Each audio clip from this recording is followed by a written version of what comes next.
नमस्कार आप सभी को। आप देख रहे हैं मेरा चैनल इन्फो कॉर्नर और मैं हूं छवि। दोस्तों, सफ़र के क्रम में आज हम पहुंच चुके हैं गृहणी, आरा के एक प्रखंड गृहणी में, जहां हम देखेंगे राजस्व महाअभियान के शिविर को और बात करेंगे राजस्व अधिकारी से कि इस शिविर में क्या क्या ग्रामीणों के लिए सहायता उपलब्ध कराई जा रही है। तो चलिए बात करते हैं इनसे। हमारे चैनल में आपका स्वागत है। और जो राजस्व महाअभियान का जो शिविर लगा है सर, इसमें क्या क्या है जनता के लिए? एक्चुअली ये जो महाराजस्व अभियान जो चल रहा है, इसके 3 चरण हैं। ये 18 जुलाई से शुरू होकर और 14 अगस्त तक इसका प्रथम चरण है, जिसमें हम लोगों ने जमाबंदी जितने प्रतियां हैं उसको डाउनलोड करके निकलवाया है। और इसमें एक माइक्रो प्लान बना है ना, जिसमें सारी जानकारी है, कब हमारा कैंप लगेगा, कब कब वितरण होगा, कौन कौन लोग बांटेंगे, उनका मोबाइल नंबर क्या है, ये सारी चीज़ों का विवरण हम लोग माइक्रो प्लान में दिया है। इसके बाद जो 16 सितंबर से लेकर 16 अगस्त से लेकर 20 सितंबर तक का है, उसमें हम लोग जमाबंदी प्रति का वितरण किए हैं। सभी गांव में घूम के हमारे जो कर्मचारी गए हैं उनका वितरण किया है।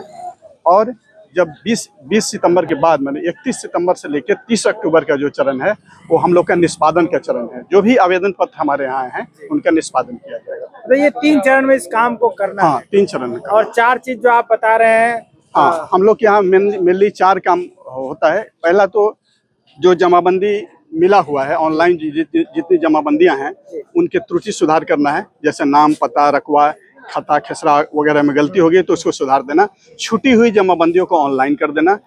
तीसरा है सक्सेशन म्यूटेशन का, और चौथा है जो बंटवारा म्यूटेशन का। ये 4 काम हम लोग कर रहे हैं। अच्छा, इन 4 के अलावा अगर कोई अपने आवेदन करता आता है अपना आवेदन लेकर के, तो क्या आप उसको लौटा देंगे कि उनका आवेदन लेंगे? 4 काम मेनली हम लोग को कैंप में 4 ही काम करना है। ऐसे हमारा पोर्टल जो है खुला हुआ है ऑनलाइन, जैसे म्यूटेशन के लिए वगैरह ऑनलाइन आप कर सकते हैं कहीं से भी। नहीं, हम ये बात करें कि शिविर में अगर कोई ऐसे आवेदनकर्ता आते हैं जो इससे इतर, चारों से इतर अपना प्रॉब्लम लेकर के आए, क्या उनको लौटा देंगे? नहीं, लौटाएंगे नहीं, उनको समझाएंगे कि कैसे आपका काम होगा, उनको बताएंगे। अच्छा, जो न्यायालय में वादित है जो केस, जो जमीन का मामला, क्या उस मामले को यहाँ पर लेंगे? देखिए, विवादित जो मामला है कोर्ट में है, उसको नहीं लिया जाएगा इस कैंप में। जब तक कोर्ट का फैसला नहीं हो जाता है तब तक हम लोग इस पर कुछ नहीं कर सकते हैं, उसके बाद ही। अच्छा, क्या बदलाव देखते हैं सर इस महाअभियान के बाद? किस सोच के साथ सरकार इसको शुरू करी है? सरकार का बहुत अच्छा सोच है इसमें। हमारे यहाँ बहुत सारी भूमि विवाद है, जिसके कारण झगड़ा होते रहता है, परिवार में विखंडन हो रहा है। तो सरकार का मंशा है कि हम खुद किसानों के यहाँ जाएं, उनका प्रॉब्लम सुने, उनका प्रॉब्लम लें और अपने स्तर से उसका निष्पादन कर दें।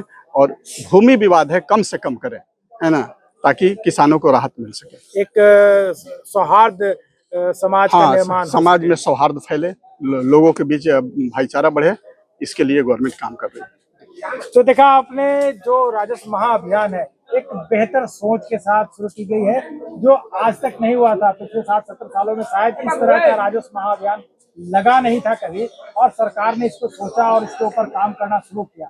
और एक बेहतर प्लानिंग के साथ पूरे राजस्व कर्मी को लेकर के राजस्व कार्यालय, अंचल कार्यालय खुद उठ करके गांव में चला आया है और ग्रामीणों के पास उनकी समस्या को ले रहा है। तो एक अच्छा प्रयास है, सराहनीय प्रयास है। तो आज के लिए बस इतना ही। हम लोग फिर मिलेंगे किसी और जगह पर। तब तक के लिए नमस्कार।